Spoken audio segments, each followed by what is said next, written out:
Hello दोस्तों, मेरा नाम अंकित कुमार है और मैं आप लोग का फिर से स्वागत करता हूं हमारे इस YouTube channel study with fun में। सो गाइस, जैसे कि मैंने आपको अपनी प्रीवियस वीडियो में हिस्ट्री के ओवरव्यू की क्लास नंबर 1 दी थी, तो आज हम इसी को ही आगे कंटिन्यू करेंगे। यानी कि मैं आज आपको हिस्ट्री के ओवरव्यू की क्लास नंबर 2 बताऊंगा। ये क्लास आप लोगों के लिए इतनी महत्वपूर्ण होने वाली है कि एक बार के लिए पूरी हिस्ट्री जो है वो आपकी आंखों के सामने से निकल जाएगी। एक बार आपको तीनों हिस्ट्री, यानी कि जो प्राचीन होता है और मध्यकालीन होता है और आधुनिक होता है, अगर आप किसी तरह इन तीनों इतिहासों को जोड़ पाएं तो वो आपके लिए बहुत ही अच्छा साबित होगा। इससे आप चीज़ों को बहुत इजीली याद रख पाओगे। तो वही चीज़ मैं आपको इस सेशन में या इस लेक्चर में बताऊंगा, लेकिन वो सिर्फ एक ही कंडीशन में होगा, अगर आप इस वीडियो को पूरा देखेंगे। अगर आपने कहीं भी इस वीडियो को आगे फॉरवर्ड किया, यानी कि काट दिया 10 सेकेंड के लिए, 20 सेकेंड के लिए, तो आप बहुत कुछ मिस कर दोगे। तो सिंपल यही है कि आप इस वीडियो को प्लीज़ पूरा देखिएगा, ठीक है। तो वीडियो शुरू करने से पहले, जैसे कि मैं बोलता हूँ, करता कोई नहीं है लेकिन फिर भी बोलना पड़ता है, कि जो स्टूडेंट मेरे इस चैनल पर नए हैं वो प्लीज़ चैनल को सब्सक्राइब कर दीजिए, और सब्सक्राइब करने के बाद एक बेल आइकन आता है उसको भी प्रेस कर देना, ठीक है। और जो पुराने स्टूडेंट हैं और जो नए स्टूडेंट हैं, अगर उन्हें कोई समस्या आती है या कुछ पूछना है तो प्लीज़ कमेंट बॉक्स में कमेंट ज़रूर कर देना, ठीक है। तो इंतज़ार करूँगा आपके कमेंट्स की। तो चलिए आज का सेशन शुरू करते हैं।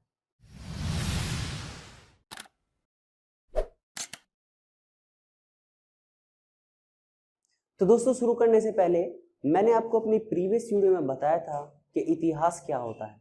मैंने आपको इतिहास के बारे में बताया था, अगर आपने पिछला लेक्चर देखा है तो आपको पता होगा।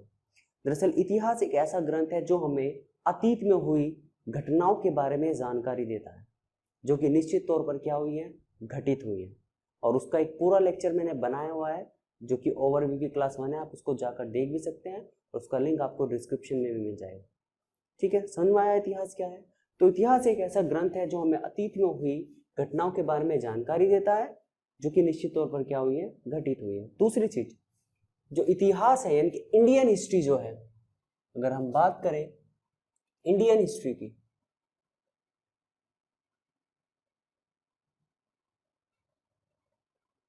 तो जो इंडियन हिस्ट्री है उसको बेसिकली 3 पार्ट्स में डिवाइड किया गया है। कितने पार्ट्स में? 3 पार्ट्स में उसको डिवाइड किया गया है। तो सबसे पहले उन तीनों पार्ट्स को देख लेते हैं। तीनों पार्ट्स हैं कौन कौन से? तो सबसे पहला पार्ट जो है जिसमें डिवाइड किया गया है वो है प्राचीन भारत।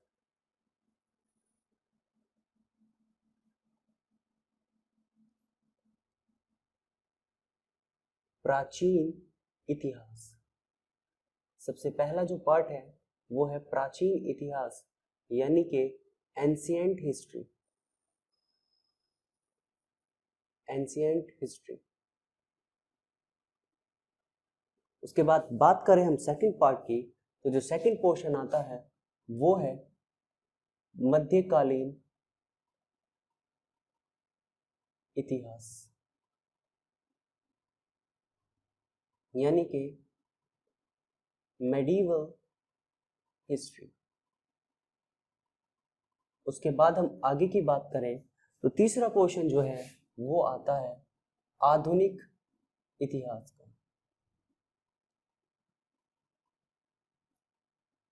आधुनिक इतिहास का, यानी कि मॉडर्न हिस्ट्री।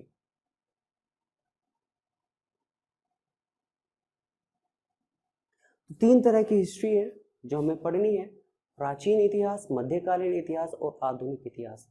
अब चूंकि इन तीनों इतिहासों में सबसे बड़ा इतिहास जो माना जाता है वो प्राचीन इतिहास का माना जाता है, तो इसलिए हम प्राचीन इतिहास को सबसे पहले पढ़ते हैं। अब चूंकि ये क्या है, सबसे बड़ा काल माना जाता है, तो प्राचीन इतिहास को ही हम 3 भागों में डिवाइड करते हैं। और वो 3 भाग कौन कौन से हैं? सबसे पहला भाग आता है प्रागैतिहासिक काल। प्रागैतिहासिक काल, या फिर जिसे हम प्री हिस्टोरिक पीरियड भी कहते हैं। प्री हिस्टोरिक पीरियड कहते हैं। उसके बाद बात करें सेकंड पार्ट की, तो सेकंड पार्ट जो है वो आता है आद्य ऐतिहासिक काल।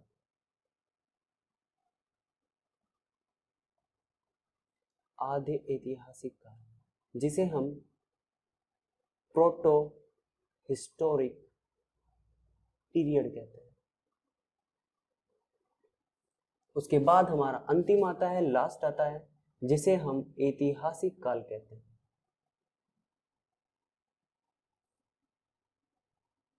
यानी कि हिस्टोरिक पीरियड कहते हैं।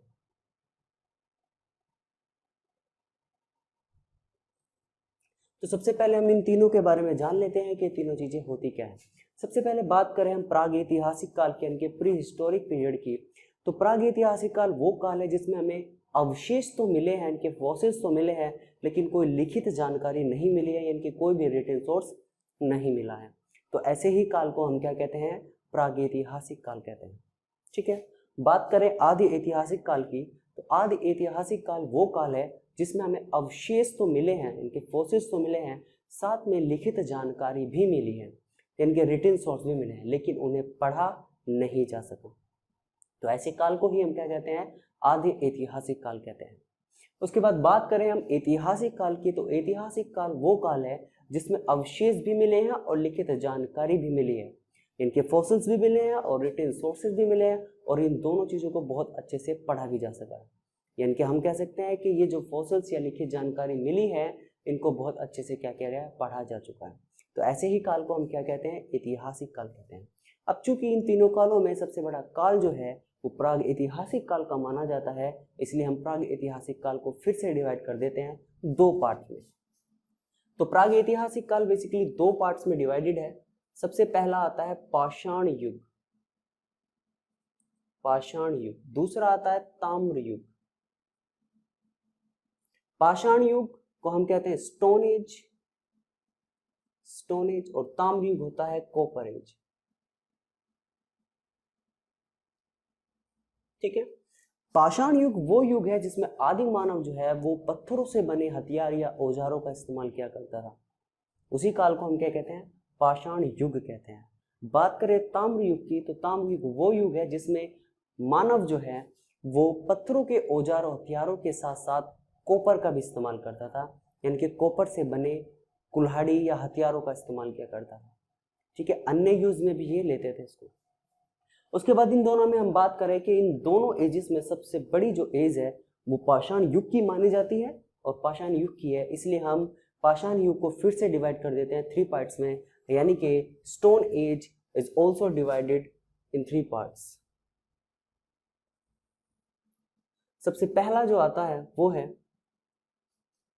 पुरा पाषाण काल,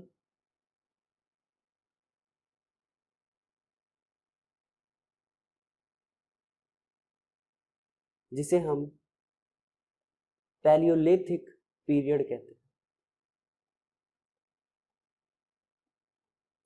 उसके बाद करें हम दूसरा सेकंड जो है वो होता है मध्य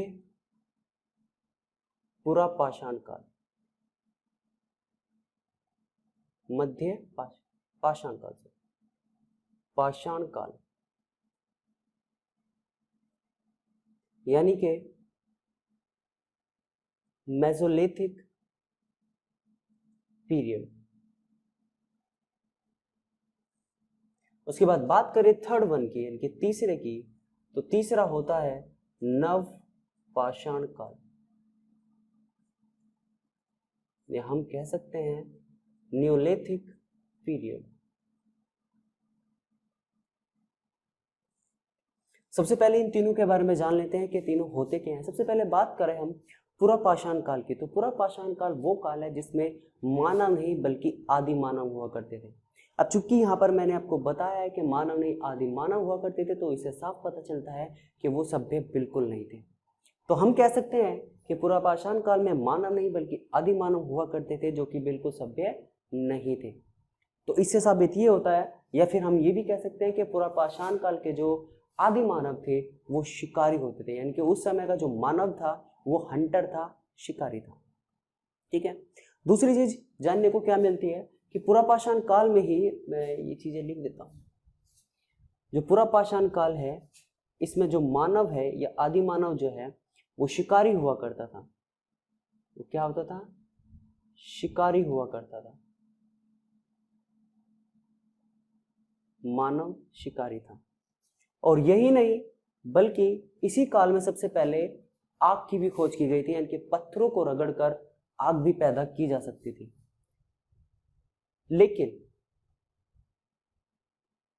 जानने वाली बात यह है कि पुरापाषाण काल में मानव शिकारी तो था ही, साथ में उसे आग का भी क्या था, साथ में आग का भी आविष्कार हो चुका था। लेकिन इस समय के जो आदि मानव थे, आग का कैसे इस्तेमाल करना है वो इस ज्ञान से अनभिज्ञ थे। तो इस तरह का क्वेश्चन भी बनता है कि आग की खोज या आग के ज्ञान से परिचित काल कौन सा है, यानी कि वो काल जिसमें जो मानव थे वो आग के इस्तेमाल के लिए परिचित थे कि उसको यूज कैसे करना है, तो वो थे नवपाषाण काल के।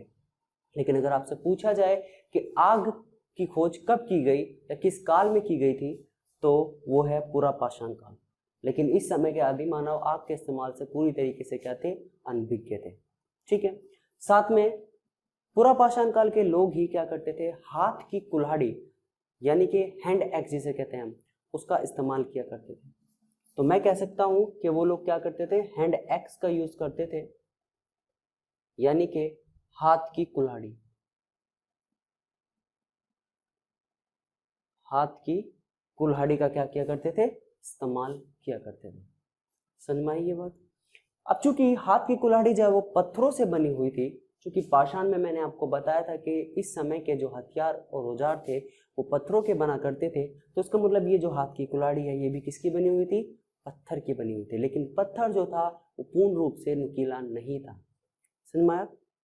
उसके बाद बात करते हैं मध्य पाषाण काल की। तो मध्य पाषाण काल में क्या हुआ था कि इस समय का जो मानव था उसने पशुपालन की शुरुआत कर दी थी। यानी कि हम कह सकते हैं कि मध्य पाषाण काल में जो मानव था वो पशुपालन किया करता था। पशुपालन क्या किया करता था, पशुपालन किया करता था। और अगर आपसे पूछा जाए कि सबसे पालतू जानवर जो था वो था कुत्ता। पशुपालन तो करता ही था, लेकिन सबसे पालतू जानवर पूछा जाए तो सबसे पालतू जानवर सबसे पहले जो बनाया गया था वो था कुत्ता। ठीक है, इनके डॉग। तो मध्य पाषाण काल के जो मानव थे उन्होंने पशुपालन की शुरुआत की थी। बात करें नव पाषाण काल की, तो नव पाषाण काल के जो मानव थे उन्होंने पशुपालन के साथ साथ कृषि की भी शुरुआत की थी।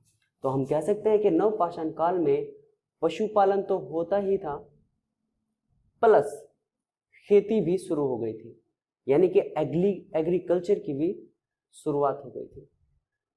कौन से युग में, नवपाषाण काल में। और नवपाषाण काल में ही आग के यानी कि आग के इस्तेमाल से लोग क्या हो गए थे, परिचित हो गए थे। उनको पता लग गया था कि मैं आग का इस्तेमाल करना कैसे। और आग के इस्तेमाल के साथ साथ ही यानी कि हम इसमें लिख सकते हैं आग के इस्तेमाल से परिचित, ये क्या थे, परिचित थे। उसके बाद बात करें, अगर आपसे पूछा जाए पहिए, सबसे पहले पहिए का आविष्कार भी कौन से युग काल में हुआ था, नवपाषाण काल में ही हुआ था। तो पहिए का आविष्कार भी किसमें हुआ था, नवपाषाण काल में ही हुआ था। ठीक है, तीनों समझ में आए।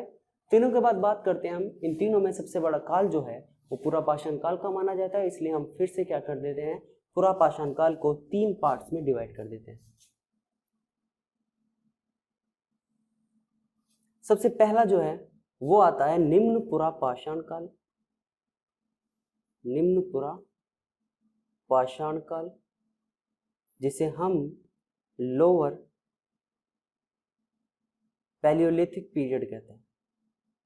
उसके बाद बात करें सेकंड की, तो सेकंड आता है मध्य पुरापाषाण काल जिसे हम मिडिल पैलियोलिथिक पीरियड कहते हैं। उसके बाद करें हम तीसरे वन की यानी कि थर्ड वन की, जो तीसरा है वो था उच्च पुरापाषाण काल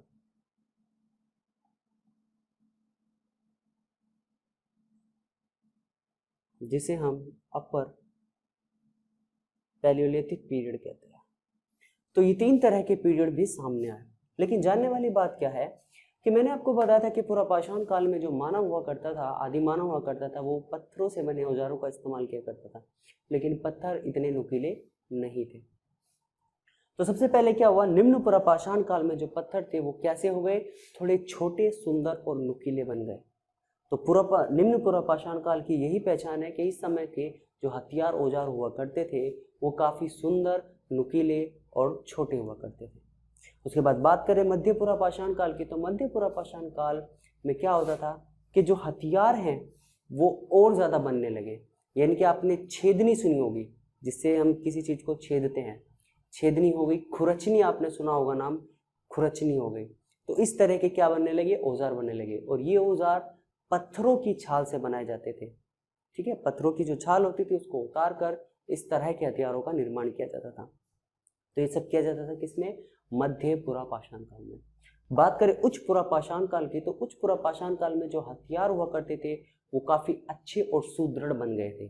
साथ ही में अगर आपसे पूछा जाए कि सबसे पहले सबसे बुद्धिमान जो आदि मानव थे जिन्हें हम हेमोसेपियंस कहते हैं, तो हेमोसेपियंस अस्तित्व में किस काल में आए, तो उच्च पुरापाषाण काल में ही सबसे पहले सबसे बुद्धिमान आदि मानव जिसे होमोसेपियंस की श्रेणी में रखा गया था उसका अस्तित्व सबसे पहले उच्च पुरापाषाण काल में ही सामने आया।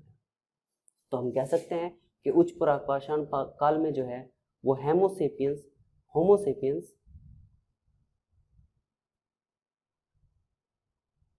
होमोसेपियंस आदि मानव अस्तित्व में आए। समझ में आया, होमोसेपियंस।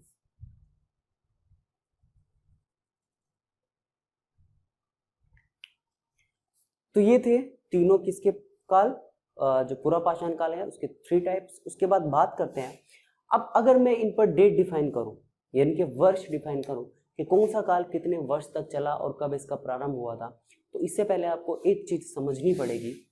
चलिए उस चीज को समझते हैं।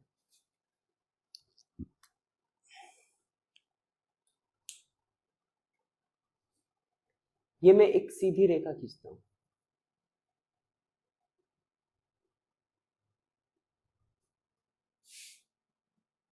सीधी रेखा खींची, इसमें मैंने एक मिडिल पॉइंट मान लिया 0 वर्ष। इसको मैंने क्या माना, 0 वर्ष। और ये 0 वर्ष वही वर्ष माना गया है जिसमें बर्थ ऑफ जीसस क्राइस्ट, यानी कि जिसमें ईसा मसीह का जन्म, ईसा मसीह का जन्म माना गया। वो कब माना गया, इसी काल को मान लिया गया। अब देखिए जरा, आज क्या चल रहा है, आज चल रहा है 2020। ठीक है, तो अगर आज 2020 चल रहा है तो कभी 2000 भी हुआ होगा, कभी 1000 भी हुआ होगा, कभी 500 भी हुआ होगा और कभी 100 भी हुआ होगा। कहने का मतलब ये है कि ईसा मसीह के जन्म से बढ़ता हुआ कर्म जो है, यानी कि बढ़ता हुआ जो कैलेंडर है, उस कैलेंडर को ग्रेगोरियन कैलेंडर कहा जाता है। इसी कैलेंडर को ग्रेगोरियन कैलेंडर कहा जाता है, ईसाई कैलेंडर जिसे हम कहते हैं वो कहा जाता है। दूसरी जानने वाली बात क्या है, क्योंकि ये जो कर्म है ये जीसस क्राइस्ट यानी कि ईसा मसीह के जन्म से बढ़ता हुआ कर्म है, यानी कि ये जो कर्म है ये बढ़ता कर्म है। तो इसी बढ़ते क्रम को हम एडी से डिफाइन करते हैं, जिसका नाम होता है एनो डोमिनी, जिसे हम एनो डोमिनी कहते हैं। एनो डोमिनी का ये जो नाम है ये लैटिन में है, लेकिन हम बात करें कि एनो डोमिनी का अंग्रेजी में नाम क्या है, इंग्लिश में नाम क्या है, तो अंग्रेजी में इसको यानी कि ऑटो डोमिनी को सीई कहा जाता है, जिसका मतलब होता है कॉमन एरा। आप लोगों ने नाम सुना होगा कॉमन एरा, तो इंग्लिश में इसको कॉमन एरा कहा जाता है। और हिंदी की बात करूं तो हिंदी में इसको ईस्वी कहा जाता है, ईस्वी। आपने सुना होगा कि पानीपत का पहला युद्ध 1526 ईस्वी में हुआ था, ना कि ईसा पूर्व। समझ में आया? तो इस तरह की आपने क्या सुनी होगी, बातें सुनी होगी, तो वो सब इसी सिचुएशन में चलेगा। समझ में आया? उसके बाद बात करते हैं हम पीछे की। अब चूंकि ईसा मसीह का जन्म 0 वर्ष ये माना गया है, तो इससे घटता कर्म यानी कि जीसस क्राइस्ट के जन्म से जो घटता कर्म है उसे ही हम जूलियन कैलेंडर के हिसाब से रखते हैं। 100 रहा होगा, कभी 500 भी रहा होगा, कभी 1000 भी रहा होगा, कभी इनके 2500 भी रहा होगा, 2500 भी रहा होगा। अब चूंकि देखो मैंने कहा है कि इस ईसा मसीह के जन्म से बढ़ता क्रम जो है उसको एडी कहते हैं, तो मैं इसको 100 एडी भी लिख सकता हूँ, 100 एडी, 500 एडी, 1000 एडी, 2000 एडी और 2020 एडी लिख सकता हूँ, बिल्कुल लिख सकता हूँ, डेफिनेटली लिख सकता हूँ। उसके बाद बात करें हम कि ईसा मसीह के जन्म से जो घटता क्रम है, ये जो घटता क्रम है, इस घटते क्रम को ही हम BC कहते हैं, यानी कि बिफोर क्रिस्ट कहते हैं, बिफोर क्राइस्ट, इसी को ही बिफोर क्राइस्ट कहते हैं, जिसे हिंदी में हम ईसा पूर्व कहते हैं, जिसे हम क्या कहते हैं, ईसा पूर्व कहते हैं। अगर आपसे पूछा जाए कि गौतम बुद्ध का जन्म कब हुआ था, तो हम कहेंगे कि 563 ईसा पूर्व किसका जन्म हुआ था, गौतम बुद्ध का जन्म हुआ था। ठीक है, ये कॉन्सेप्ट में मैं अभी आपको बताऊंगा, सबसे पहले आप ये समझ लीजिए। ठीक है, तो इसको हम कहेंगे BC। अब सपोज कीजिए मैंने गौतम बुद्ध की यहाँ पर बात की है, ठीक है, अब गौतम बुद्ध का हम मान लेते हैं कि जो जन्म है, मान लेते हैं क्या हुआ ही है, 563 BC में हुआ। देखो इस BC कहेंगे तो ये BC, 1000 BC, 500 BC, 100 BC, इस तरीके से मान लेते हैं। तो मान लेते हैं गौतम बुद्ध का जन्म, मान लेते क्या यार, फिर मान लेते हैं, मतलब 563 BC में हुआ, और जो मृत्यु है वो 483 BC में हुई।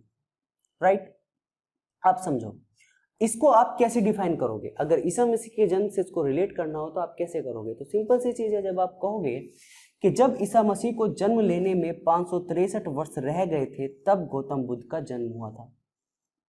क्या कहा मैंने कहा कि जब ईसा मसीह को जन्म लेने में 563 वर्ष रह गए थे तब किसका जन्म हुआ था, गौतम बुद्ध का जन्म हुआ था। और अगर आपसे पूछा जाए कि जब ईसा मसीह, और दूसरी बात अगर मैं कहूँ कि जब ईसा मसीह का जन्म हुआ था, तो ईसा मसीह के जन्म से पहले, ईसा मसीह के जन्म से 483 वर्ष पहले किसकी मृत्यु हो गई थी, गौतम बुद्ध की मृत्यु हो गई थी। समझ में आया? तो इस तरीके से हम इस चीज को रिलेट करेंगे। अगर इधर की बात करूं तो मान लेते हैं कि अकबर है, अकबर का जो जन्म हुआ था वो 1542 एडी में हुआ था, और जो मृत्यु थी वो 1605 एडी में हुई। तो सिंपल सी चीजें, हम इसको कैसे डिफाइन करेंगे, इसको हम कहेंगे कि जब ईसा मसीह का जन्म हुआ था, यानी कि ईसा मसीह को जन्म लिए हुए जब 1542 वर्ष हो चुके थे तब अकबर का जन्म हुआ था, और ईसा मसीह को जन्म लिए हुए जब 1605 वर्ष हो गए थे तब अकबर की क्या हो गई थी, मृत्यु हो गई थी। समझ में आया? तो इसीलिए ये जो कैलेंडर है, ये जो वर्ष डिफाइनिंग है, वो हम किसको मानते हैं, किससे शुरू करते हैं, 0 वर्ष। अगर 0 वर्ष से घट रहा है तो वो BC में चला जाता है, और अगर इस 0 वर्ष से बढ़ रहा है तो वो किस में चला जाता है, AD में चला जाता है। ठीक है, तो सिंपल सी चीजें, हम बात कर रहे हैं किसकी, इतिहास की, हिस्ट्री की, और वो भी प्राचीन की। तो हम सबसे पहले चलेंगे ऐसे, हम कैसे चलेंगे, क्रम जो हम वर्ष का डिफाइन करेंगे वो इस तरीके से चलेंगे आगे की तरफ। समझ में आया? तो सबसे पहले बात करते हैं, अगर हम वर्ष डिफाइन करते हैं तो सबसे पहले बात करते हैं इन सब की। देखो ये तीनों जो है ये एक अननोन पीरियड के माने जाते हैं, हालांकि इनका डेट है कि 50 लाख, 5 लाख वर्ष पहले, 50,000 वर्ष पहले, लेकिन इस वर्षों को हम अननोन पीरियड मानते हैं। और शुरुआत करते हैं कहाँ से, पूरा पाषाण काल से। अगर मैं बात करूं कि पूरा पाषाण काल कहाँ से कहाँ तक चला था, तो मैं आपको बता देता हूं कि जो पूरा पाषाण काल है ये अननोन पीरियड से 8000 BC तक रहा। यहां पे लिखूं, यहां पे लिखूं, अननोन पीरियड से 8000 BC तक रहा, या इसी पीरियड को हम क्या कहेंगे, पूरा पाषाण काल कहेंगे। ठीक है, उसके बाद करते हैं मध्य पाषाण काल की। तो मध्य पाषाण काल जो है, ये वाला जो काल है, ये 8000 BC से 4000 BC तक माना जाएगा। जो मध्य पाषाण काल है वो 8000 बीसी से 4000 बीसी तक माना जाएगा। बात करें नवपाषाण काल की, तो जो नवपाषाण काल है ये 4000 बीसी से 2500 बीसी तक माना जाएगा। 4000 बीसी से 2500 बीसी माना जाएगा। और उसके बाद आएगा ताम्र युग। पाषाण युग में सबसे पहले ये आया, फिर ये। पूरा पाषाण काल में ये आया, फिर ये आया, फिर ये आया, फिर मध्य पाषाण काल आया, फिर नवपाषाण काल आया, फिर ताम्र युग आया। तो ताम्र युग के अगर डेट डिफाइन करें तो कब से कब तक है, तो यहाँ 2500 पे खत्म होती है, लेकिन ये शुरू हो गई थी 3000 बीसी से। तो 3000 बीसी से 2000 बीसी तक जो रही, ये जो सा युग माना गया वो ताम्र युग ही माना गया। यहाँ पे लिख देता हूँ 3000 बीसी से 2000 बीसी तक जो युग था वो किसका था, ताम्र युग का। समझ में आया आपको? तो मुझे लगता है आपकी ये बात समझ में आ गई। उसके बाद चलते हैं हम अपने आद्य ऐतिहासिक काल पर। इसको पहले समझते हैं कि है क्या। देखो इसकी डेट तो हमने डिफाइन कर दी है ना, ये मैं रफ कर देता हूँ। इसकी डेट तो हमने क्या कर दी है, डिफाइन कर दी है, लेकिन थोड़ा जानते हैं समझते हैं। ठीक है, देखिए अब मैं बात कर रहा हूं यहाँ पर आदि ऐतिहासिक काल की। 2000 पर प्राग ऐतिहासिक काल खत्म होता है, इसका मतलब आदि ऐतिहासिक काल जो है वो इसी काल से शुरू होता है। इनके 3000-2000 के बीच से ही किसी काल से कौन सा काल शुरू होता है, आदि ऐतिहासिक काल शुरू होता है। देखिए आदि ऐतिहासिक काल तब शुरू होता है जब मानव ने लिपि का आविष्कार कर दिया था। देखिए मैंने आपको बताया था कि आदि ऐतिहासिक काल क्या होता है, तो आदि ऐतिहासिक काल वो काल है जिसमें अवशेष मिले हैं, लेकिन उनको लिखित जानकारी भी मिली है, लेकिन उनको पढ़ा नहीं जा सका। लेकिन मैंने कहा कि लिखित जानकारी मिली है, इसका मतलब उनके पास लिपि थी। तो वही कि ताम्र युग से, यानी कि जिस युग से मानव ने लिपि का आविष्कार कर लिया था, उसी युग से कौन सा युग शुरू हो गया था, आदि ऐतिहासिक काल। समझ में आई ये बात? तो आदि ऐतिहासिक काल क्या हुआ, उसकी शुरुआत हो गई थी जैसे ही मानव ने क्या कर लिया था, लिपि का आविष्कार कर लिया था। दूसरी जानने वाली बात क्या है कि हम आदि ऐतिहासिक काल में पढ़ेंगे क्या। हम आदि ऐतिहासिक काल में तो दो तरह की हम इसमें सभ्यताएं पढ़ेंगे, जिसमें से सबसे पहले आती है सिंधु घाटी सभ्यता, जिसे हम कहेंगे इंडस वैली सिविलाइजेशन। सबसे पहले हम इसके बारे में पढ़ेंगे। तो सिंधु घाटी की सभ्यता जो है वो कब से कब तक मानी गई है। देखो मैंने यहाँ पर बताया कि 2000 बीसी और 3000 बीसी के बीच में शुरू हुई होगी।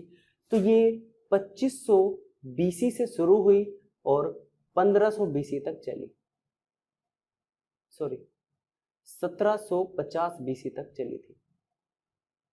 कौन सी सभ्यता, सिंधु घाटी की सभ्यता। दूसरी चीज जानने वाली क्या है कि सिंधु घाटी की सभ्यता के लोगों ने ही सबसे पहले तांबे में टीन को मिलाकर कांस्य धातु का निर्माण किया था या आविष्कार किया था। मैंने क्या कहा कि सबसे पहले सिंधु घाटी के लोगों ने ही क्या किया था कि जो तांबा था, इस तांबे में टीन को मिलाकर किसका आविष्कार किया था, कांस्य धातु का आविष्कार किया था। तो अगर आपसे पूछा जाए कि कांस्य का जो आविष्कार है सबसे पहले किस युग में हुआ था, कहाँ हुआ था, तो सिंधु घाटी की सभ्यता में हुआ था। अब चूंकि सिंधु घाटी के लोगों ने कांस्य धातु का क्या किया था, आविष्कार किया था, इसलिए हम आदि ऐतिहासिक काल को कांस्य युग भी कहते हैं, ब्रोंज एज भी कहते हैं। समझ में आई ये बात? उसके बाद अब चूंकि जो सिंधु घाटी के लोग थे उन्होंने ही कांस्य युग का क्या किया था, आविष्कार किया था, या कांस्य धातु का आविष्कार किया था, इसलिए सिंधु घाटी सभ्यता को एक अन्य नाम से भी जानते हैं, कांस्य युगीन सभ्यता। इसको कांस्य युगीन सभ्यता भी कहते हैं, कांस्य युगीन सभ्यता भी कहा जाता है। तो मुझे लगता है आपकी इतनी बात समझ में आ गई है। इसी में ही हम दूसरी जो पढ़ेंगे, दूसरी सभ्यता जो पढ़ेंगे वो पढ़ेंगे हम वैदिक सभ्यता। वैदिक सभ्यता, वैदिक सिविलाइजेशन। ठीक है, वैदिक सभ्यता वो सभ्यता, देखिए सबसे पहले अगर मैं डेट की बात करूं तो वैदिक सभ्यता जो है वो 1500 बीसी से 600 बीसी तक मानी जाती है। कहां से कहां तक? 1500 बीसी से 600 बीसी तक मानी जाती है। क्यों मानी जाती है जरा सुनिएगा। देखिए यहाँ पर 1750 में एंड हुआ और यहाँ पर 1500 शुरू हुआ, यानी कि जो 250 साल का जो अंतर है ये कैसे आया? ये ऐसे आया कि सिंधु घाटी की जो सभ्यता है वहां पर बाढ़ आने की वजह से ये सिंधु घाटी की जो सभ्यता है उसका विनाश कैसे हुआ? क्यों? क्योंकि एक बाढ़ आई थी वहां पर और वो बाढ़ ने क्या किया था, जो इंडस वैली सिविलाइजेशन थी यानी कि सिंधु घाटी सभ्यता थी उसको पूर्ण रूप से क्या कर दिया था? ध्वस्त कर दिया था। ठीक है, उसके बाद 250 साल के बाद भारत में आर्यों का आगमन हुआ। किनका? आर्यों का। और आर्यों ने ही भारत में किसकी शुरुआत की? वैदिक सभ्यता की शुरुआत की थी। तो अगर आपसे पूछा जाए कि वैदिक सभ्यता की शुरुआत किसके द्वारा मानी जाती है, तो आर्यों के द्वारा वैदिक सभ्यता की शुरुआत मानी जाती है। जानने वाली बात और क्या है कि वैदिक सभ्यता को 2 पार्ट में डिवाइड किया गया है। कितने पार्ट्स में? 2 पार्ट्स में। पहली जो है वो कहते हैं हम ऋग्वेदिक सभ्यता, और दूसरी जो है वो है उत्तर वैदिक सभ्यता। ये सब चीजें हम पढ़ेंगे। उत्तर वैदिक सभ्यता। अब इन दोनों सभ्यताओं में अंतर क्या है? तो अंतर ये है, जरा समझिएगा बात को, ठीक है, कि ऋग्वेदिक सभ्यता में जो प्रमुख होते थे उनको राजन कहा जाता था और उत्तर वैदिक सभ्यता में जो प्रमुख हुआ करते थे उनको राजा कहा जाता था। ठीक है, ऋग्वेदिक सभ्यता के लोग जो थे वो पशुपालन में विश्वास रखते थे, कृषि में नहीं। और जो उत्तर वैदिक सभ्यता के लोग थे वो कृषि करते थे, यानी कि उनका जो व्यवसाय था वो कृषि था और इनका व्यवसाय पशुपालन था। दूसरी बात, ऋग्वेदिक सभ्यता के जो लोग थे वो लोहे के ज्ञान से अपरिचित थे, यानी कि उनको लोहे के ज्ञान के बारे में कुछ नहीं पता था। और जब बात करें हम उत्तर वैदिक काल या उत्तर वैदिक सभ्यता की, तो इस सभ्यता के जो लोग थे वो लोहे के ज्ञान से परिचित थे, क्योंकि इसका हमें साक्ष्य भी मिला है। लगभग 1000 वर्ष यानी कि 1500 से 600 बीसी के बीच 1000 बीसी आएगा। तो 1000 बीसी में उत्तर प्रदेश के एटा जिले के, जो एटा जिला है वहां पर एक अंतरजी खेड़ा नाम की एक जगह है, वहां पर सबसे पहले लोहे के साक्ष्य मिले थे। ठीक है, तो इसलिए हम कहते हैं कि उत्तर वैदिक सभ्यता में ही सबसे पहले, या उत्तर वैदिक सभ्यता के लोगों को ही सबसे पहले क्या था? लोहे के ज्ञान से वो परिचित थे। ठीक है, अब चूंकि उत्तर वैदिक सभ्यता के लोग लोहे के ज्ञान से परिचित थे, लेकिन लोहे के ज्ञान को कैसे इस्तेमाल करना है, उसको यूज कैसे करना है, उसको नहीं पता था। ठीक है, अब चूंकि जिस समय उत्तर वैदिक काल में लोहे का आविष्कार हुआ या लोहे का ज्ञान से परिचित हुए, लेकिन उसको कैसे यूज करना ये नहीं पता था, लेकिन जैसे ही उन्हें पता चला कि इसका यूज कैसे करना है, तभी से हमारा एक नया काल शुरू हो जाता है जिसका नाम है ऐतिहासिक काल। यानी कि वो काल जिसकी सबसे महत्वपूर्ण उपलब्धि जो थी वो थी लोहे की उपलब्धि, यानी कि लोहे का आविष्कार या लोहे को कैसे इस्तेमाल करना है उसका आविष्कार। तो याद रखना कि उत्तर वैदिक काल यानी कि आदि ऐतिहासिक काल में या कांस्य युग का अंत कहाँ होता है? उत्तर वैदिक सभ्यता में होता है, जब वहां के मानव को या वहां के जो लोग थे उनको लोहे का ज्ञान होने लगता है। तो जैसे ही लोहे का ज्ञान हुआ तभी से कौन सा काल शुरू हो गया? ऐतिहासिक काल शुरू हो गया। तो ये खत्म कहां पर हुआ? 600 बीसी पर। तो ये 600 बीसी से शुरू होगा, जो ऐतिहासिक काल है वो 600 बीसी से शुरू होगा, यानी कि चलेगा 600 बीसी से 712 एडी तक। 600 बीसी से 712 एडी तक। देखिए यहां पर बीसी है और यहां पर एडी है, तो समझने वाली बात क्या है, मैंने आपको लाइन में बताया था कि ये 0 वर्ष वो है जब ईसा मसीह का जन्म हुआ था, तो 100 भी रहे होंगे, कभी 500 भी रहे होंगे, तो यहाँ पर 600 वर्ष भी रहे, इनके 600 बीसी भी रही होगी। तो इसे 600 बीसी को पूरा क्रॉस करके ईसा मसीह के जन्म के बाद तक हम कहाँ चले गए? 712 एडी तक चले गए। ठीक है, यानी कि जिसमें ईसा मसीह का जन्म भी हुआ और वो क्या है, भगवान भी बने, और जो और चीजें हुई वो सब इसी काल में हुई। जितने भी आंदोलन वगैरह, धार्मिक आंदोलन जो हुए, जिनसे धर्मों की स्थापना हुई, जिनमें वंशों की स्थापना हुई, वो सब इसी काल में हुए। यानी कि 600 बीसी से 712 एडी में काफी चीजें हुई हैं जिनके बारे में मैं आपको बताऊंगा, या जो चीजें हमें पढ़नी है। अब जरा समझिएगा, बात करते हैं ऐतिहासिक काल की। देखो जैसे कि मैंने आपको बताया कि ऐतिहासिक काल की सबसे महत्वपूर्ण उपलब्धि क्या थी, सबसे महत्वपूर्ण उपलब्धि थी लोहे का ज्ञान, लोहे का ज्ञान या लोहे का आविष्कार। हाँ आविष्कार लिख लेते हैं क्योंकि जब यूज किया बस जब से ही समझ लो कि आविष्कार शुरू हो गया, लोहे का आविष्कार। अब चूंकि ऐतिहासिक काल में ही सबसे पहले लोहे का आविष्कार हुआ था या लोग लोहे से परिचित हुए थे, तो उसी काल को हम लोह युग भी कहते हैं। तो इसको हम लोह युग भी कहते हैं, यानी कि आयरन एज भी इसको कहा जाता है।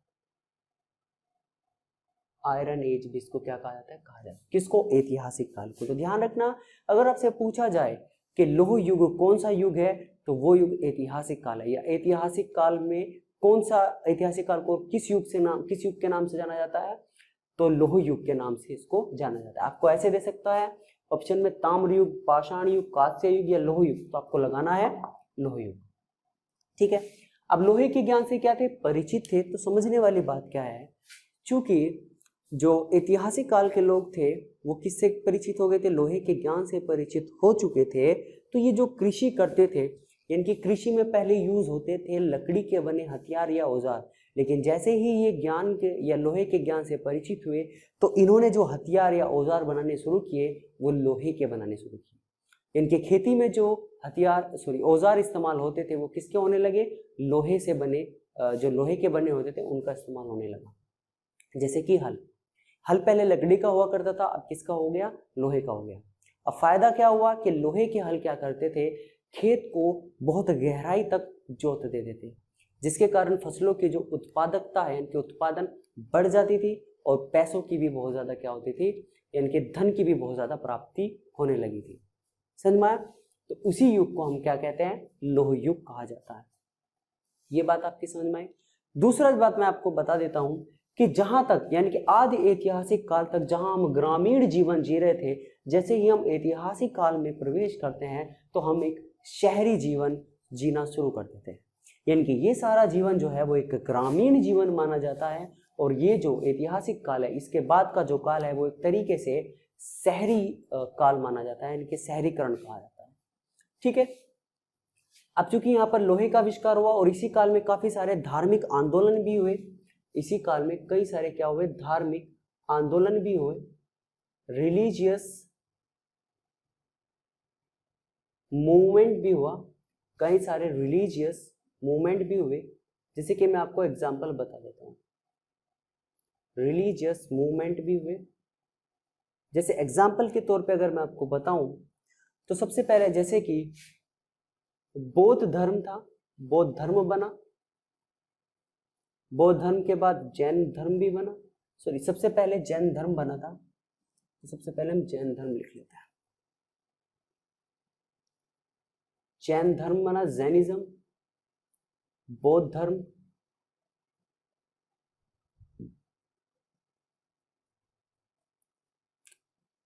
एक वैष्णव धर्म था, और वैष्णव धर्म को ही भागवत धर्म भी कहते हैं, ये याद रखना। इसी को ही हम भागवत धर्म भी कहते हैं, थोड़ा इधर लिख देता हूं, इसी को ही हम भागवत धर्म भी कहते हैं। और इसके अलावा एक शैव धर्म था, उसकी भी स्थापना हुई। साथ में एक था शाक्य धर्म, शाकत धर्म, उसकी भी स्थापना हुई। ठीक है, तो ये कुछ धर्म थे, यानी कि कुछ धार्मिक आंदोलन थे जिनके जरिए कुछ धर्मों की स्थापना हुई थी। उसके बाद यही नहीं, कुछ वंशों का भी क्या हुआ था, यहाँ पर उदय हुआ था। कुछ वंशों का भी क्या हुआ था, उदय हुआ था। जैसे कि मैं बात करूं मगध की, किसकी, मगध की।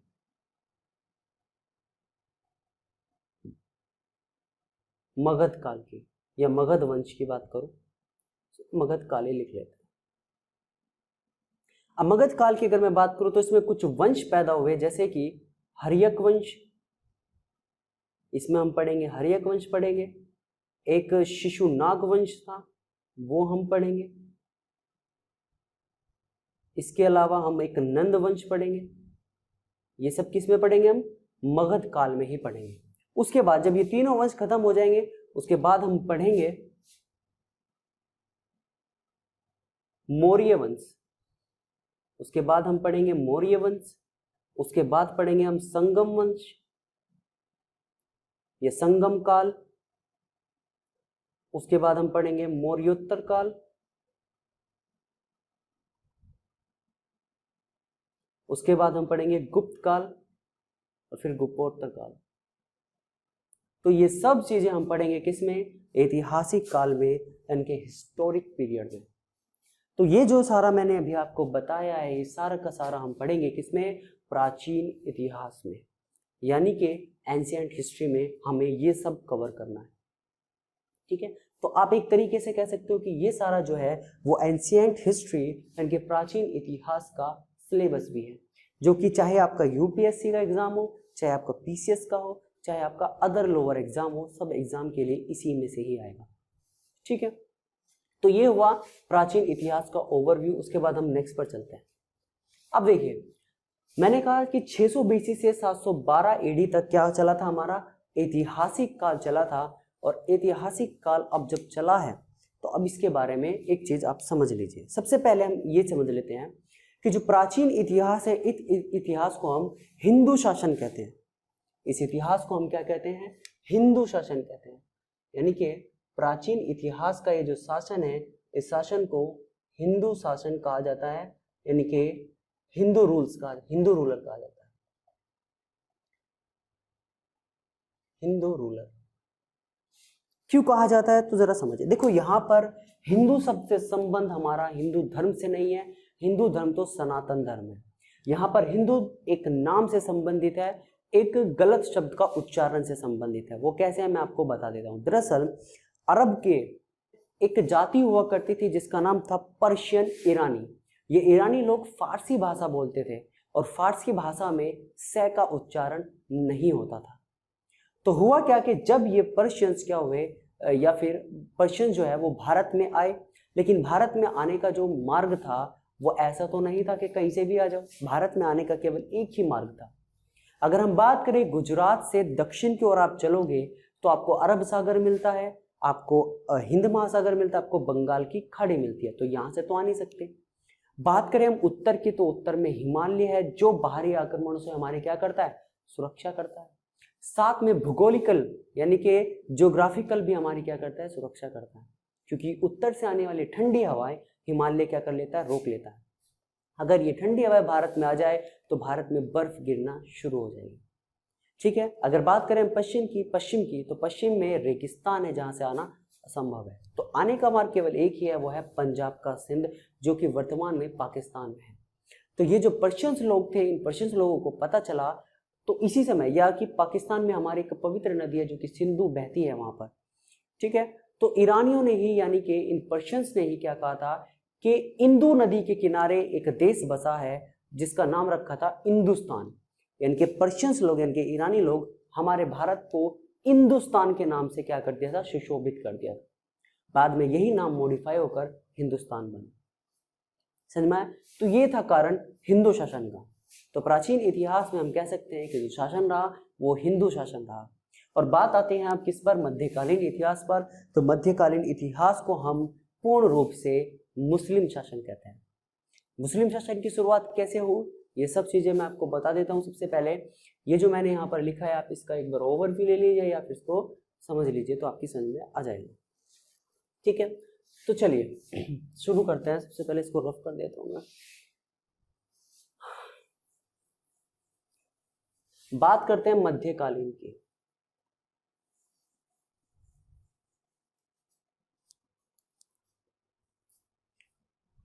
इसको रख लेता हूं क्योंकि इसमें आपको एक पॉइंट बताना है। ठीक है, मध्यकालीन तो मैंने आपको बताया था कि एंड कहां हुआ था? 600 से 712 एडी।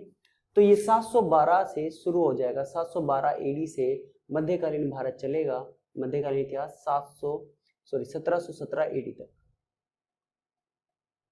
कहां से कहां तक चलेगा? 1707 एडी तक। मैंने आपको बताया कि मध्यकालीन इतिहास पर जो है वो मुस्लिम शासन सर्वाधिक रहा या मुस्लिम शासन ही रहा। कैसे रहा? सबसे पहले इसको समझते हैं, जरा समझिएगा।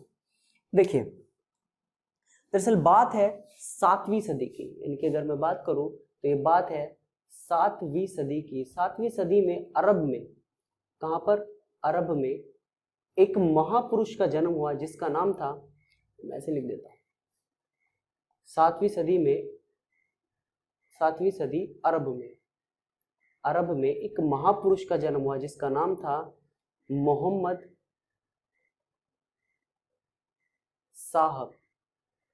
मोहम्मद साहब पैगंबर भी इनको कहते हैं, जो कि अल्लाह के क्या है, मैसेंजर है,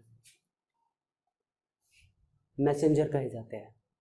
अब समझने वाली बात क्या है कि 7वीं सदी में अरब में मोहम्मद साहब पैगंबर ने ही एक धर्म की स्थापना की थी, जो सा था मुस्लिम धर्म। किस धर्म की स्थापना की थी? मुस्लिम धर्म की क्या की थी? स्थापना इन्होंने ही की थी। किन्होंने?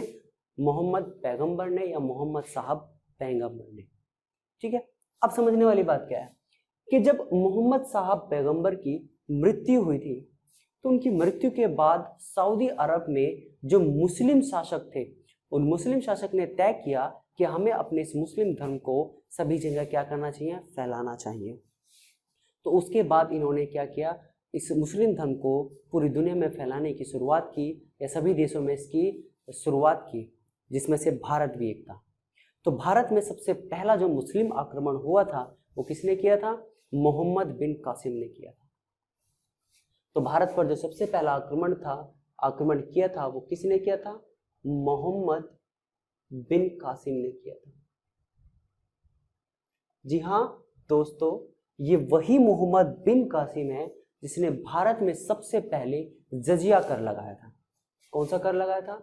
जजिया कर लगाया था। जजिया कर क्या होता है? या फिर हम कह सकते हैं कि ये वही मोहम्मद बिन कासिम है जिसने हिंदुस्तानियों पर जजिया कर लगाया था। जजिया कर वो कर होता है जो गैर मुसलमानों या काफिरों को देना होता है। काफिर कौन होते हैं? जो अल्लाह में विश्वास नहीं रखते थे। तो ये बेसिक सी बात है कि जजिया कर उन्हें भी देना पड़ेगा। तो मोहम्मद बिन कासिम ने सबसे पहले क्या किया था? भारत में जजिया कर लगाया था। तो तुर्क यानी कि सऊदी अरब के तुर्क की तरफ से ये पहला था जो एक मुस्लिम था जो भारत में मुस्लिम धर्म को फैलाने के उद्देश्य से आया था। ठीक है, उसके बाद बात करें तो भारत में दो तुर्की आक्रमण और हुए, जिसमें से पहला क्या? महमूद गजनवी ने, और दूसरा क्या? मोहम्मद गौरी ने। अगर महमूद गजनवी की बात करूं, मैंने कहा कि 712 या इसी समय में, इनके 712 एडी के समय मोहम्मद बिन कासिम आया था, 714 तक रहा था। उसके बाद दो तुर्क आक्रमण और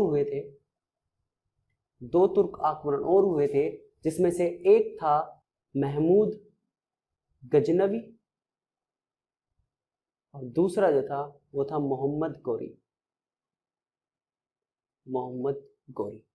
तो सबसे पहले जो महमूद गजनवी, जिसने सबसे पहले भारत पर या सेकंड टाइम यानी कि दूसरा ऐसा मुस्लिम शासक था जिसने क्या किया था? तुर्की आक्रमण किया था भारत पर, यानी कि भारत पर क्या किया था? आक्रमण किया था।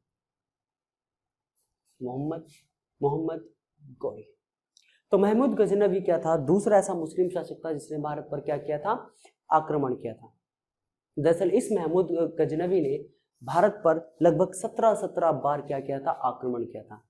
और यह नहीं, हमारे भारत के कई जिले या कई नगर ऐसे थे जिनको इसने ध्वस्त भी किया था, जैसे मथुरा हो गया, कन्नौज हो गया, सोमनाथ हो गया। और यही नहीं, चूंकि महमूद गजनवी जो है वो 11वीं सदी में भारत आया था। ये 11वीं सदी में लगभग 1025 एडी में इसने गुजरात के काठियावाड़ में सोमनाथ मंदिर को भी ध्वस्त किया था। ये वही महमूद गजनवी है। ठीक है, उसके बाद कौन आया था? मोहम्मद गौरी आया था। और मोहम्मद गौरी जिस वक्त भारत आया उस वक्त उत्तर भारत में चौहान वंश का शासन था, और चौहान वंश का एक सबसे महान शासक रहा है जिसका नाम है पृथ्वीराज चौहान। तो पृथ्वीराज चौहान और मोहम्मद गौरी के मध्य कई सारे युद्ध हुए, जिसमें से दो सबसे महत्वपूर्ण युद्ध माने जाते हैं, जिसमें पहला है तराइन का पहला युद्ध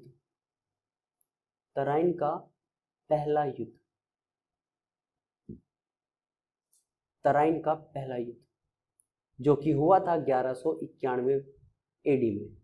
तो 1191 ईडी में मोहम्मद गौरी और पृथ्वीराज चौहान के मध्य तराइन का पहला युद्ध हुआ, जिसमें मोहम्मद गौरी पराजित हुआ, लेकिन पृथ्वीराज चौहान ने उसको फिर से जीवित छोड़ दिया।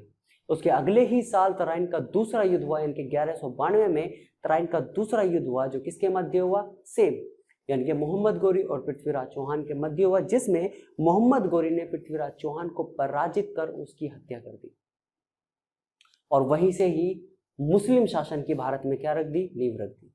तो हम कह सकते हैं कि मोहम्मद गौरी ने तराइन के दूसरे युद्ध में जैसे ही पृथ्वीराज चौहान को क्या किया? पराजित किया, उसकी हत्या की, तो वहीं से ही मुस्लिम शासन यानी कि मुस्लिम रूलर की क्या होगी? स्थापना होगी। तो इसीलिए हम कहते हैं कि मध्यकालीन इतिहास में मुस्लिम रूल माना जाता है, इनके मुस्लिम शासन की शुरुआत हुई, मुस्लिम रूलर। तो मुझे लगता है आपको ये बात बहुत अच्छे से समझ में आ गई होगी। अब जैसे ही 1200 ये बात है लगभग, तो उसके बाद जैसे ही मोहम्मद गौरी ने क्या किया?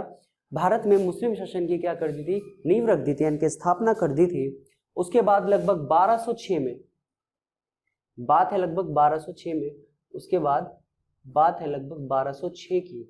1206 में क्या हुआ कि जो जाट थे या खोकर थे, उसको खोकर एक तरह के जाति होती थी, खोकर और जाट, इनके आक्रमण में क्या हुआ था? मोहम्मद गौरी मारा गया था। चूंकि इसका कोई बेटा या कोई उत्तराधिकारी नहीं था, तो इसलिए इसके एक गुलाम जो कि इसका दामाद भी था, जिसका नाम था कुतुबुद्दीन ऐबक, उसको उत्तराधिकारी बना दिया गया।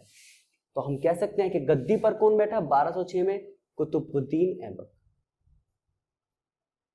कुतुबुद्दीन ऐबक। और 1206 से ही लगभग 1526 ईस्वी तक भारत में 5 वंशों ने शासन किया, या भारत में 5 इन्हीं मुस्लिम वंशों ने क्या किया था? शासन किया था। चलो बात करते हैं सबसे पहले की, यानी कि फर्स्ट वन की। सबसे पहला जो था वो यही था, यानी कि 1206 में, 1206 से सबसे पहले लिखते हैं गुलाम वंश। सबसे पहले कौन सा वंश की स्थापना हुई थी? गुलाम वंश की स्थापना हुई थी।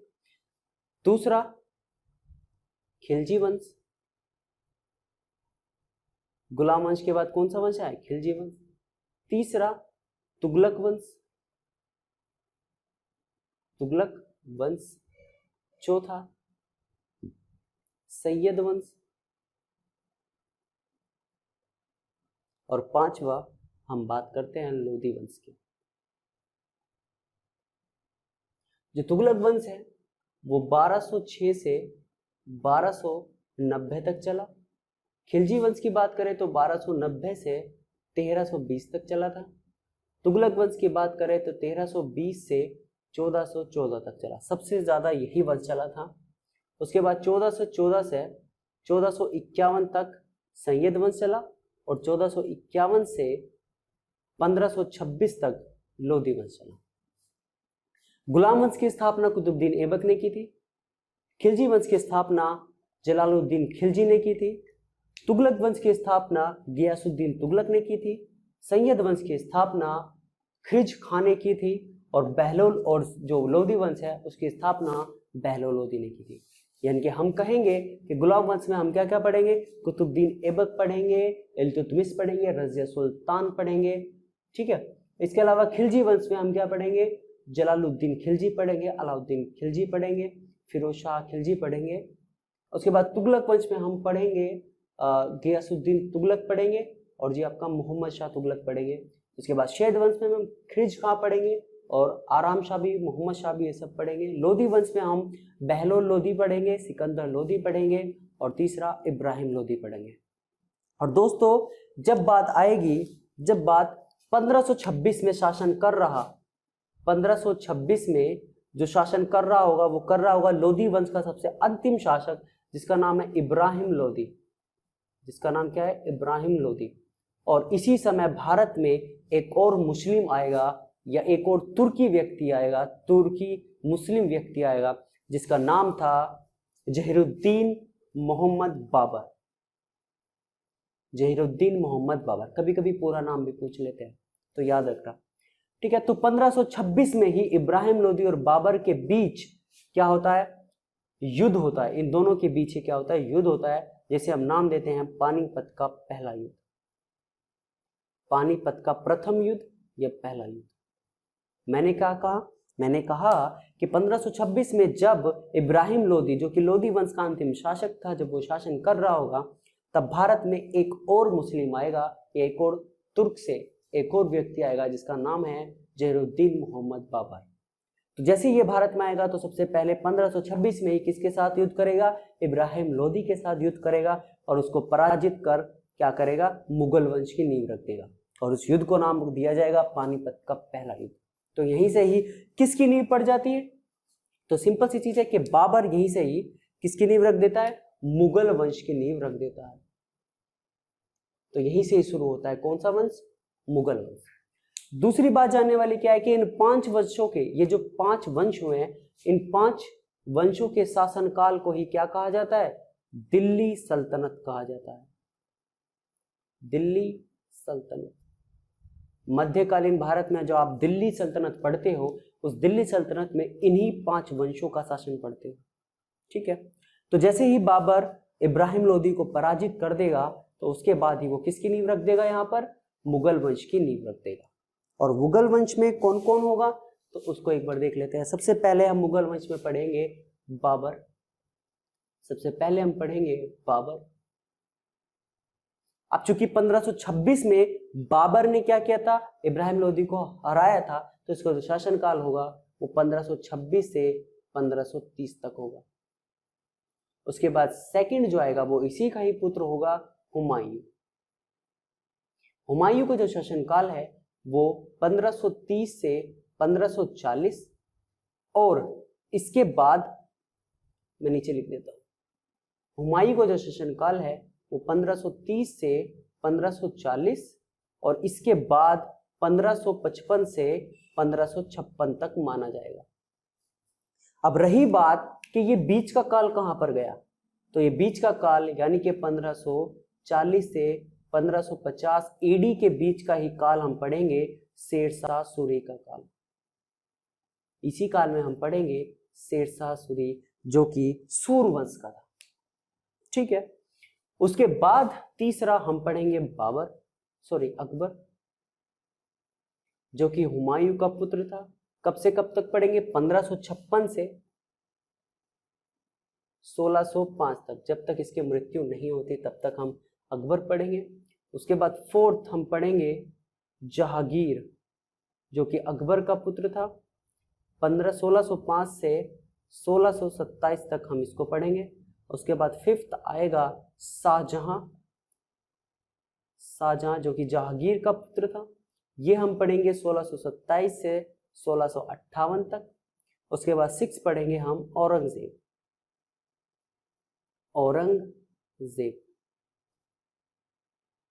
और ये पढ़ेंगे हम 1658 से 1707 तक। जी हाँ दोस्तों, 1707, यानी कि जहां पर मध्यकालीन इतिहास का क्या होगा, अंत होगा, वहीं तक ही हम पढ़ेंगे। कौन सा काल, कौन सा, औरंगजेब। तो औरंगजेब की मृत्यु के बाद ही हम क्या पढ़ने लगेंगे, आधुनिक भारत की शुरुआत कर देंगे। तो सबसे पहले जानने वाली बात क्या है, तो ये था किसका सिलेबस, मध्यकालीन इतिहास का सिलेबस, यानी कि आपको मेडिवल हिस्ट्री में जो जो पढ़ना है वो सब कुछ यहाँ पर लिखा हुआ है। ठीक है, तो हम क्या करेंगे, इसको कवर करेंगे, ज्यादा दिन का नहीं होगा, हो जाएगा कवर, बहुत इजी हो जाएगा। ठीक है, तो इन वंशों को पढ़ने के बाद, इन मुगल वंशों को पढ़ने के बाद हम जाएंगे किस पर, आधुनिक भारत में। तो याद रखना कि आधुनिक भारत की शुरुआत तब होगी जब मुगल वंश का जो शासक है औरंगजेब, उसकी 1707 में क्या हो जाएगी, मृत्यु हो जाएगी। तभी से हम पढ़ेंगे किसकी, या किसकी नींव शुरू हो जाएगी, आधुनिक इतिहास की नींव शुरू हो जाएगी। ठीक है, तो जानने वाली बात क्या है, दूसरी बात मैं आपको बता देता हूं कि जैसे ही औरंगजेब मरेगा, तो औरंगजेब जो मरेगा, ऐसा नहीं है कि मुगल वंश का अंतिम शासक औरंगजेब है, नहीं, 17 मुगल वंश हुए हैं, जिसमें से लास्ट था बहादुर शाह जफर द्वितीय, जो कि 1857 तक जीवित रहेगा। ठीक है, और वो डिस्कस करेंगे हम किसमें, आधुनिक इतिहास में। तो बस ये बात आप याद रखना कि मध्यकालीन इतिहास हम कहाँ छोड़ते हैं, औरंगजेब जब मरा, इनके 1707 में हम इसको यहीं पर ही समाप्त कर देंगे। उसके बाद हम जाएंगे किस पर, आधुनिक इतिहास पर। तो चलिए चलते हैं।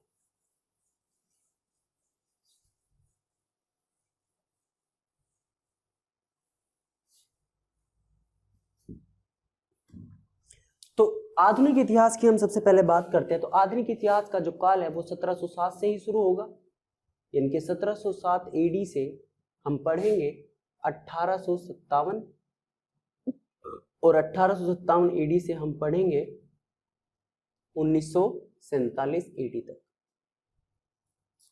सिंपल सी चीज है, एक मिनट इसको रफ करो, एक प्रॉपर वर्ष लिख देता हूं कि 1707 एडी से 1947 एडी तक हम क्या पढ़ेंगे, आधुनिक इतिहास पढ़ेंगे।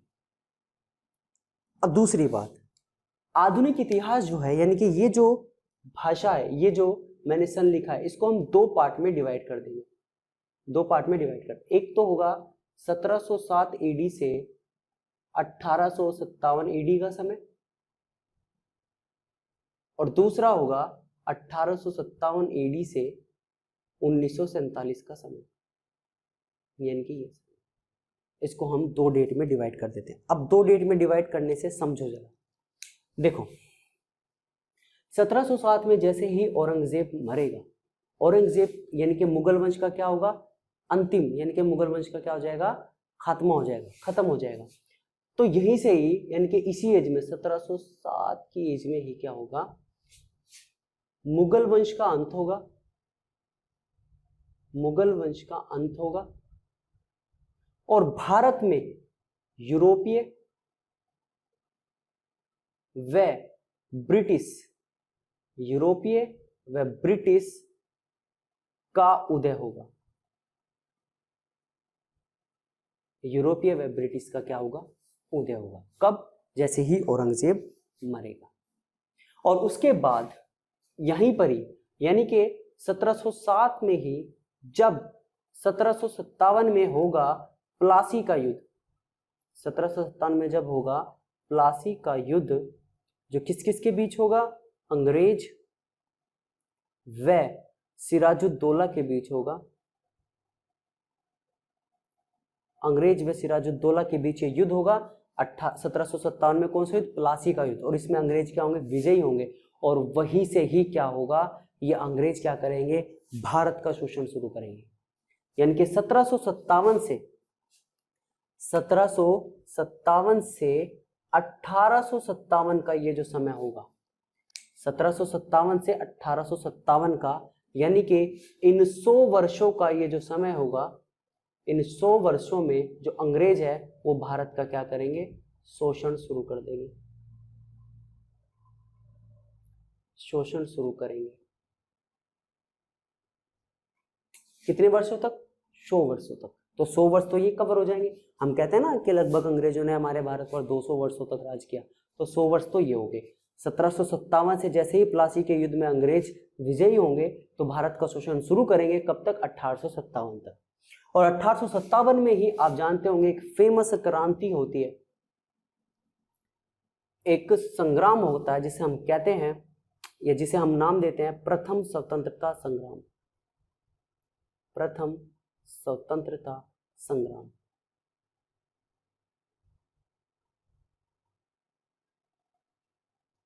प्रथम स्वतंत्रता संग्राम, इसके होने का कारण केवल एक ही है, वो है चर्बी वाले कारतूसों का इस्तेमाल करना। क्योंकि ये जो चर्बी वाले कारतूस है, इसको मुंह से फाड़ना पड़ता था, और चूंकि हमें पता था कि चर्बी वाले कारतूस जो है वो गाय व सूअर की चमड़ी के बने हुए हैं, तो चूंकि इसको मुंह से फाड़ना पड़ता था, तो हिंदुओं के लिए गाय की चर्बी जो थी हराम थी, और मुसलमानों के लिए जो थी वो सूअर की चर्बी नापाक थी। तो युद्ध होना ही होना था। तो प्रथम स्वतंत्रता संग्राम में जो सबसे पहले युद्ध किया वो किसने किया था, मंगल पांडे ने किया था। किसने किया था, मंगल पांडे ने। सबसे पहले मृत्यु भी इन्हीं की होगी। साथ में 1857 की क्रांति को क्या करेंगे, अंग्रेज इजीली नियंत्रित कर लेंगे। क्यों कर लेंगे, क्योंकि ये जो आंदोलन हुआ था ये एकजुट होकर नहीं हुआ, बल्कि अलग अलग जगह पर हुआ था, इसलिए इजीली इसको क्या कर लिया जाएगा, दबा लिया जाएगा। और यही नहीं, दिल्ली पर, यानी कि जो मेरठ के लोग हैं, मेरठ से शुरू हुआ था ये, तो मेरठ के लोग जो है वो बहादुर शाह जफर को दिल्ली का क्या बना देंगे, शासक बना देंगे, या दिल्ली का यानी कि उसको दिल्ली का नेतृत्व सौंप देंगे। और इसी दिल्ली के नेतृत्व पे जब अंग्रेज हमला करेंगे तो बहादुर शाह जफर को क्या कर लेंगे, अपना गुलाम बना लेंगे, उसको पराजित कर, यानी कि इस जो ये क्रांति हुई थी, इस क्रांति को नियंत्रित कर बहादुर शाह जफर को गुलाम बना लेंगे, जो कि मुगल वंश का अंतिम शासक था, और उसी गुलाम रहते रहते उसकी क्या हो जाएगी, मृत्यु हो जाएगी। ठीक है, तो ये था 1857 तक, मतलब इनका जो कर्म था, यानी कि 1857 की क्रांति किस तरीके से हुई, क्यों हुई, ये तो हम तभी पढ़ेंगे, लेकिन एक ओवरव्यू के लिए यही होगा। ठीक है, उसके बाद महारानी विक्टोरिया का घोषणा पत्र जारी होगा, जिसमें भारत का सबसे पहला वॉइसराय चुना जाएगा, जो कि होगा लॉर्ड कैनिंग। ठीक है, तो ये पार्ट पढ़ेंगे हम कब से, 1707 से 1857 तक। और यही नहीं, कुछ आंदोलन भी होंगे इसी समय, कुछ आंदोलन भी होंगे, जैसे मैं कहूँ आपको नागरिक आंदोलन होंगे, इसी समय नागरिक आंदोलन भी होंगे, साथ में किसान आंदोलन भी होंगे, किसान आंदोलन भी होंगे, जनजाति आंदोलन भी होंगे, जनजाति आंदोलन, कई तरह के ऐसे आंदोलन हम इसी काल में पढ़ेंगे। उसके बाद हम चलते हैं किस पर, 1857 से 1947 के बीच। अब चूंकि 1857 की क्रांति में क्या हो गया था, नींव डल गई थी किसकी, स्वतंत्रता की। तो 1857 से 1947 का ये जो समय है, इसको हम भारतीय राष्ट्रीय आंदोलन का काल कहते हैं, भारतीय राष्ट्रीय आंदोलन का काल कहते हैं, इंडियन नेशनल मूवमेंट का क्या कहा जाता है, इसको काल कहा जाता है, क्योंकि इसमें काफी नई चीजों का क्या होता है, उदय होता है। जैसे कि भारत में अखबार इसी समय शुरू होगा, जो अखबार प्रणाली है वो इसी समय शुरू होगी, डाक सेवा इसी समय शुरू होगी, या हम कह सकते हैं रेल सेवा इसी समय शुरू होगी। तो वो इसी काल में क्या होगी, भारत में शुरू होगी। आदि लिख देता हूं। और यही नहीं, इतना ही नहीं, 1885 में कांग्रेस की स्थापना भी होगी, कांग्रेस की स्थापना पढ़ेंगे। 1905 में बंगाल विभाजन भी पढ़ेंगे, इसी समय बंगाल विभाजन पढ़ेंगे। और 1906 में मुस्लिम लीग की स्थापना होगी, ये सब भी पढ़ेंगे। तो ये सब चीजें पढ़ेंगे हम किसमें, 1857 से 1947 के पीरियड में। और इतिहास यही खत्म नहीं होता, इतिहास यही खत्म नहीं होता। 1947 से 1964 तक इतिहास खत्म होगा, 1964 पर इतिहास खत्म होगा, यानी कि जब हमारे भारत के पहले प्रधानमंत्री पंडित जवाहरलाल नेहरू की, या जवाहरलाल नेहरू जी की मृत्यु नहीं होती। और इसी काल को, यानी कि 1947 से 1964 के इसी काल को हम समकालीन इतिहास कहते हैं, इसी को ही हम समकालीन इतिहास कहते हैं। ठीक है, जिसमें आप संविधान भी पढ़ोगे, यानी कि संविधान की शुरुआत इसी काल से होगी। ठीक है, संविधान में जितने भी आर्टिकल्स आप पढ़ोगे, पार्ट पढ़ोगे, वो सब इसी के अंतर्गत पढ़ोगे, यानी कि वो सब इसी के अंतर्गत चलेगा इस समकालीन भारत में। तो सिंपल सी चीज क्या है कि हमें जो पढ़ना है, यानी कि हमें जो इतिहास पढ़ना है, भारतीय इतिहास, वो एक अननोन पीरियड से कहां तक पढ़ना है, 1964 तक पढ़ना है। यही होगा भारतीय इतिहास। ठीक है, ये सारे अब जितने भी मैंने इसमें बातें की हैं वो कोई जीवित नहीं है, सब मर चुके हैं, तो इसका किसी भी जीवित चीज से संबंध नहीं है, कहते हैं नाटकों में। ठीक है, तो ये था हमारा, ये सब चीजें जो मैंने आपको प्राचीन में बताया, जो मैंने मध्य में पढ़ाया, जो मैंने आधुनिक में पढ़ाया, ये सब चीजें हम पढ़ेंगे किसमें, भारतीय इतिहास में। अब अगर किसी को ये पूरी हिस्ट्री पढ़नी हो तो कमेंट कर देना भाई, क्योंकि अगर आप कमेंट नहीं किया तो सिंपल सी चीज है, मैं इसको ओवरव्यू की क्लास तक ही छोड़ दूंगा। ठीक है, क्योंकि जरूरत मेरी नहीं, जरूरत आपकी है। ठीक है, थोड़ी मेरी भी है, कह सकते हैं। ठीक है, तो ये था आपका इतिहास। तो अगर आपको ये ओवरव्यू की क्लास अच्छी लगी है तो प्लीज यार इसको लाइक कर दो, शेयर कर दो, और अगर अभी तक सब्सक्राइब बटन प्रेस नहीं किया है ना, प्लीज कर दो यार, इसके अलावा मैं कुछ और कर भी नहीं सकता। और कमेंट ज़रूर कर देना, ठीक है। तो चलिए आज अपनी इस वीडियो को यहीं विराम देते हुए मैं चलता हूँ अपने घर।